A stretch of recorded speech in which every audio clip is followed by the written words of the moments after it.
Hello viewers, আসসালামু আলাইকুম। আরেকটি ভিডিওতে আপনাদের সবাইকে স্বাগত জানাচ্ছি। এই দেখুন, এটা হচ্ছে সেই স্বর্ণচাপার গাছ বা স্বর্ণচাপার ডাল, যেটাকে আমি প্রায় 3-4 দিন হয়ে গেছে লাগাইনি। আপনাদের জন্য ভিডিও করব ভেবে রেখে দেওয়া হয়েছিল, কিন্তু এক প্রকারের লোভ সামলাতে পারিনি। যদি ডালটা নষ্ট হয়ে যায় আমি নিজেকে ক্ষমাই করতে পারবো না। এই কারণে এই যে দেখুন, আমি কিন্তু এখানে আগেই কিছু ডাল কেটে লাগিয়ে ফেলেছি। তবু আপনাদেরকে দেখানোর জন্য জাস্ট আমি একটা ডাল রেখে দিয়েছিলাম, যেটাকে কেটে কেটে আপনাদেরকে লাগিয়ে দেখাবো। এই যে দেখুন, লাগানোর জন্য প্রথমে এগুলোকে তেরচা করে কেটে নিতে হবে।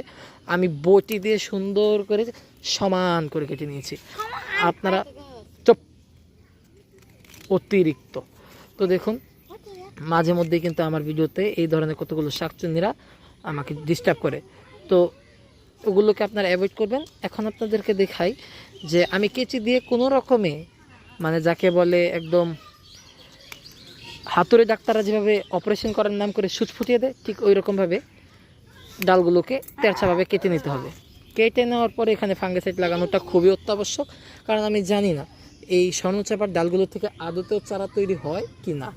তো এই জন্য কিন্তু আমি ফাঙ্গিসাইড মিশিয়ে নিয়েছিলাম। সত্যি কথা বলতে আমি ফাঙ্গিসাইডের কোটটা খুঁজে পাচ্ছি না, যাকে বলা হয় ফাঙ্গিসাইডের কৌটো। তো ফাঙ্গিসাইড তুমি কোথায় খুঁজতে খুঁজতে আমি কিন্তু ফাঙ্গিসাইড, এই যে বান্দরিয়াটা আমাকে দেখালো, তো এই যে ফাঙ্গিসাইডটাকে আমি নিয়ে নিয়েছি। এবার এটাকে এভাবে খুলে নেব। আরে মরা, খুলস না। খুলে নেওয়ার পর ভিতরে দেখি এর ভিতর কীভাবে যেন পানি ঢুকে সম্পূর্ণ ফাঙ্গিসাইড গলে গিয়েছে। ও মনে পড়লো যে 2-1 দিন আগে এখানে কালবৈশাখী গেছে, তো ফাঙ্গিসাইডে চুবিয়ে ভালোভাবে, এ বাবা, এত এত ফাঙ্গিসাইড তো আমি ফকির হয়ে যাব।